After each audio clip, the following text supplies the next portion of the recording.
suicide ការសម្លាប់ខ្លួននោះសម្បូរនៅក្នុងយុវភាពចឹងមើលសាកឆ្លើយតិចមើលហេតុអី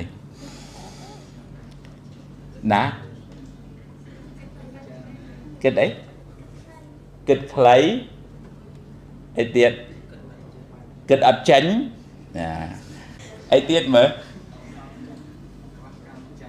ខ្វះការពិចារណាអីទៀតបាក់ទឹកចិត្តយុវភាពនឹងងាយបាក់ទឹកចិត្តសង្សារបែកចិត្តតិចពិភពលោកនេះងងឹតសោតឈឹងអញ្ចឹងទៅបដ ாய் ជាពិសេសអ្នកដែលបងប្អូនរៀនថ្នាក់ទី12អីអាត្មាធ្លាប់ជួបពេលប្រឡងធ្លាក់